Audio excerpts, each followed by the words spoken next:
మనిషున్నాడు, అమ్మే లేదను వాడు అసలే లేడు. దేవుడే లేడనే మనిషున్నాడు, అమ్మే లేదను వాడు అసలే లేడు. తల్లి ప్రేమ నోచుకున్న కొడుకే కొడుకు, తల్లి ప్రేమ నోచుకున్న కొడుకే కొడుకు. ఆ తల్లి సేవ చేసుకునే బ్రతుకే బ్రతుకు. అమ్మ అన్నది ఒక కమ్మని మాట, అది ఎన్నెన్నో తెలియని మమతల మూట, మమతల మూట.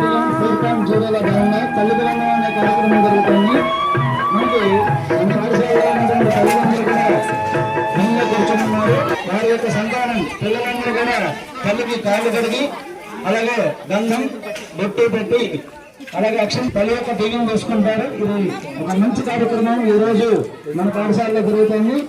అలాగే ఉపనిషత్తుల ప్రకారం మాతృదేవో భవ పుత్రదేవో భవ అని చెప్పడం జరిగింది. అందుకని మాతృదేవతకి ముఖ్యమైనటువంటి ప్రాధాన్యతను ఇవ్వడం జరిగింది వేదాలలో కూడా.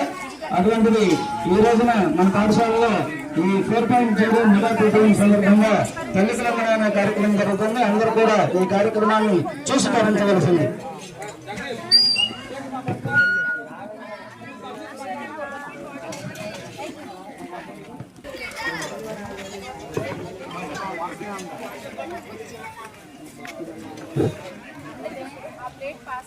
లోకేష్ లోకేష్ మమ్మీ వచ్చినప్పుడు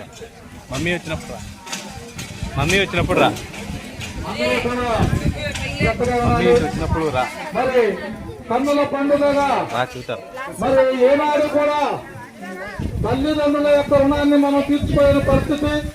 మరి కనీసం ఇలాంటి రోజైనా సరే మరి ప్రేమతోటి తల్లి తండ్రికి నమస్కారం చేసుకుని మరి వాళ్ళకి చక్కని పుష్పాలతో అక్షంతలతో వాళ్ళకి మరి అన్ని కూడా ఆశీర్వాదాలు తీసుకొని మరి అమ్మ దగ్గర ఆ ప్రేమ అనేది కాదు, మరి జీవితాంతం కూడా మనం సేవ చేసుకున్నా కూడా ఆ తల్లి యొక్క రుణాన్ని మనం తీర్చుకోలేము.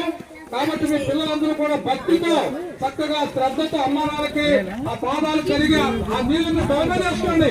అది ఎంత పుణ్యం అంటే మరి జన్మకి కూడా మనం పొందినటువంటి పుణ్యం తల్లి దగ్గరే ఉంది. ఎక్కడికో వెళ్తే ఆ సముద్రాలు దాటితే ఎక్కడికో నదీస్థానాలకు వెళ్తున్నారు. తల్లికి సేవ చేసుకుంటే వచ్చేటటువంటి పుణ్యం అనేది మరి ఎంత దానం చేసినా లేకపోతే ఎన్ని మంచి పనులు చేసినా లేకపోతే మనం ఎంత సాధించినా సరే